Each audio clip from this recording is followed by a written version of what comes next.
Hi, this is Jason with Violator Comics Collectibles coming at you with another toy review. This time we're taking a look at the Star Wars Attack of the Clones Jango Fett Final Battle figure from the Star Wars Saga collection from 2002, and this is number 31 in the series. So the first thing we do is take a closer look at the figure.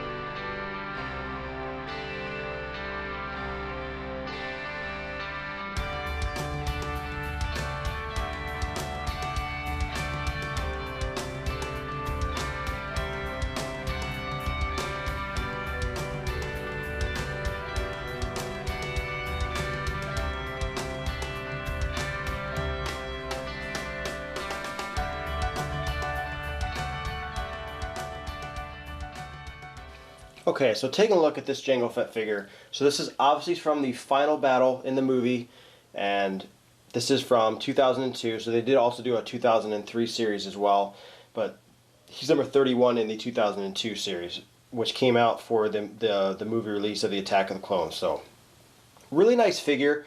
All the figures in this toy line pretty much had almost like a dynamic pose or action features, and he's no exception. So he's kind of got that running kind of look to him, where he's kind of moving out. He comes with two pistols, which are really nicely molded.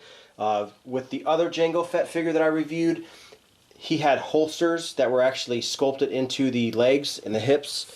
I'm sorry, in the thighs, and this guy just has them painted, so you can't put those guns somewhere, which is kind of unfortunate.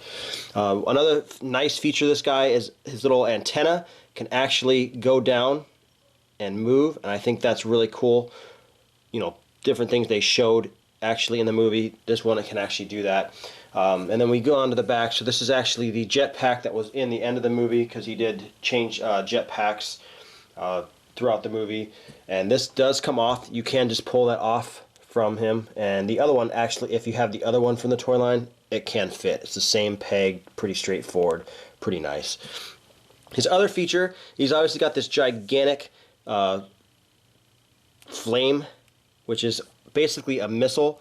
It's got like a little hole in the front, and you basically take this huge thing and you stick it in, and basically what you do is it's kind of spring loaded where you pull it and you can kind of launch it, and we'll kind of do that over here. So you basically just pull it and it shoots out. So pretty straightforward. And then the last feature, which is kind of like a hidden battle feature, obviously if you've seen the movie, things don't go very well for Jango Fett, and he has a secret battle feature where you can actually have his head get chopped off. So I mean, you can recreate that if you wanted to do that. It's just held on by a magnet, and you can see, so you can actually have a Jedi chop his head off if you want to do that, which is pretty funny. They did do this in other figures like Anakin Skywalker from the Hangar Duel. This figure's magnet is very strong, so you can actually play with them and his head just doesn't fall off. The Anakin Skywalker's arm was very weak and it fell off all the time, and it was kind of a crappy figure for kids to play with. It was really good for being displayed.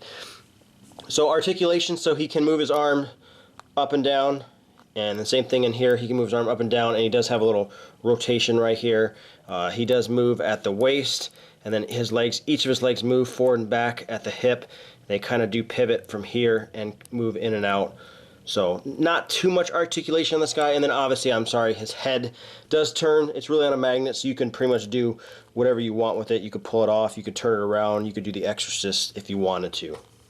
And size comparison, here we have both the Jango Fetts from the Saga collection, and not too bad. As far as paint, they're pretty much painted the same. I think the only real difference and noticeable difference, and the camera's not going to show it, is the Final Battle's helmet is painted a little bit better, more with like a metallic paint, and the other one is not. But in all honesty, I really feel that the Camino Escape one is a much better figure. The pose that the figure can be in is a lot better. I like that this one can actually put his guns in the holster. I like the other jetpack better. The only thing I don't like about this one is it's got the grappling hook.